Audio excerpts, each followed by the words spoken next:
देखो ध्यान देंगे, प्रॉफिट लॉस का बहुत जबरदस्त क्वेश्चन है। जैसे दिया 2 कुर्सियां और है ना एक मेज ₹170 में खरीदी जा सकती हैं। 5 कुर्सियां और 4 मेजें ₹530 में खरीदी जा सकती हैं। एक कुर्सी का लागत मूल्य ज्ञात कीजिए। एक कुर्सी क्या करना आप, यानी हमें ज्ञात करना होगा एक है ना कुर्सी का लागत मूल्य ज्ञात कैसे आप ध्यान देंगे सोल्व करेंगे इसको, है ना। यानी क्या जैसे 2 कुर्सी है, 2 कुर्सी यानी x मान लेंगे 2x प्लस मान लेंगे एक मेज यानी 1 है ना, यानी एक y बराबर बाबू कितना दिया यानी 170, ठीक है ना, यानी 170 आपका दिया है, ठीक है। उसके बाद दिया बाबू आपका यानी दिया उसके बाद 5 कुर्सी यानी 5 कुर्सी यानी 5x प्लस उसके बाद दिया है 4 मेजे यानी 4y है ना बराबर दिया कितना मूल्य यानी 530 दिया है, ठीक है ना।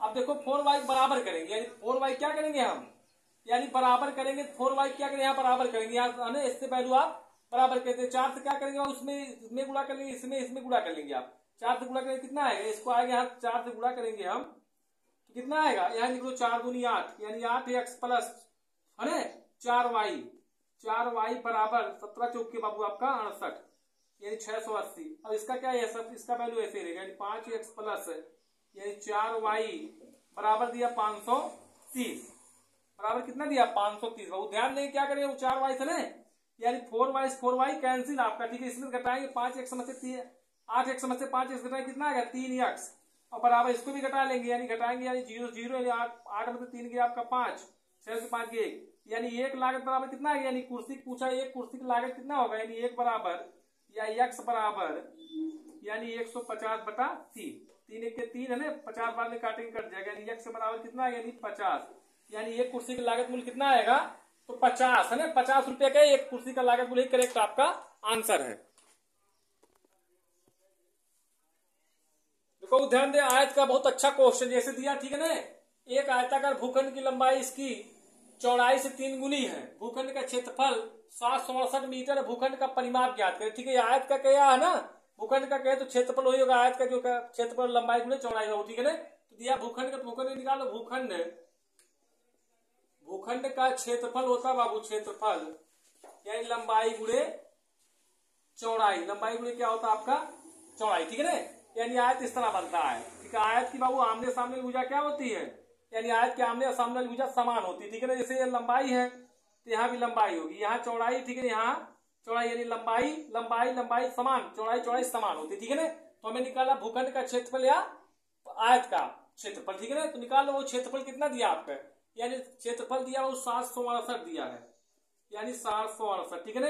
और इसमें कहा वो लंबाई कितनी है लंबाई चौड़ाई से कितनी गुना है यानी लंबाई चौड़ाई से वो 3 गुना, ठीक है ना। तो इसको मान लें 3x इसको क्या मान लेंगे आप x यानी कितना है यानी 3 गुना इसको गुणा करें लंबाई गुणे चौड़ाई यानी 3x गुणे x। अब बराबर इसको काट लो यानी काटेंगे 3 1 के 3 दूनी 6 बचा 1 इधर तो लाएंगे 3 बचे 15 3 6 18 x से गुणा करेंगे x स्क्वायर हो जाएगा, ठीक है। x स्क्वायर इधर लाएंगे आप तो हो जाएगा 256 यानी इसको स्क्वायर को हटाएंगे तो इधर रूट लगा लेंगे इधर भी रूट यानी स्क्वायर से रूट आपका कैंसिल यानी x का मान कितना आएगा बाबू यानी 216 बाबू कितने को वर्ग है 16 है। x का मान कितना है 16। अब निकाल लो यहाँ से गुणा करें x का मान 16 से गुणा करें कितना आएगा लंबाई यानी लंबाई आपका आएगा 16 48 और चौड़ाई कितना आएगा 16। कहाँ आयत का परिमाप या भूखंड का परिमाप कितना होगा, कहा भूखंड का परिमाप तो निकाल लो भूखंड का परिमाप यानी भूखंड का परिमाप होगा आपका परिमाप या ठीक है ना 2 ब्रैकेट में लंबाई प्लस चौड़ाई ब्रैकेट में लंबाई प्लस क्या होगा आपका चौड़ाई है ना। तो 2 लिख लेंगे ब्रैकेट है ना लंबाई कितना आपका 48 और चौड़ाई कितना दिया वो 16 जोड़ लो यानी जोड़ेंगे तो 8 6 14 के 4, ठीक है ना। 4 1 5 1 6 ब्रैकेट बाहर गुणा यानी गुणा कर लो 2 4 8 2 6 12 यानी कितना 128 मीटर 128 मीटर क्या करेक्ट आपका आंसर है।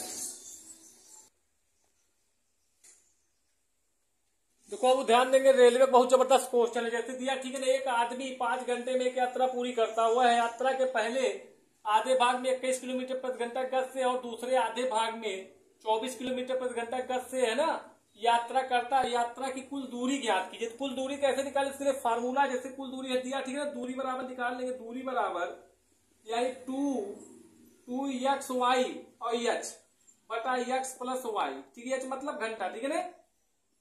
एच मतलब घंटा, यक्स मतलब पहली चाल, वाई मतलब दूसरी चाल, इस पे रख लेंगे तो आपका आ जाएगा। ठीक है, दूरी बराबर निकाल लो, यानी दूरी बराबर, ठीक है, 2 पूरे पहली चाल कितनी 21, दूसरी चाल हो 24 और घंटा 5 और बटा 21 जोड़ लो, इसको 21 24 जोड़े कितना हो जाएगा, 4 1 5 2 2 4 45, काट लो, 3 अट्ठे 24, 3 है ना 15 45, फिर काटेंगे बाबू आप 7 से काट लो, 7 त्रिक 21 है ना, ये 7 से नहीं काटेंगे आप, काटेंगे 3 से, काटो 3 सत्ते 21, 3 पचे 15, 5 से 5 आपका कैंसिल, पूरा कर लो, 7 दूनी 14, 14 अट्ठे कितना होता है 112, तो आएगा आपका ना दूरी कितना आएगा बाबू आपका, यानी दूरी आएगा 112 किलोमीटर। 112 किलोमीटर क्या आपका करेक्ट है आंसर, इस सूत्र पे रखेंगे फॉर्मूले पे तो आपका आ जाएगा।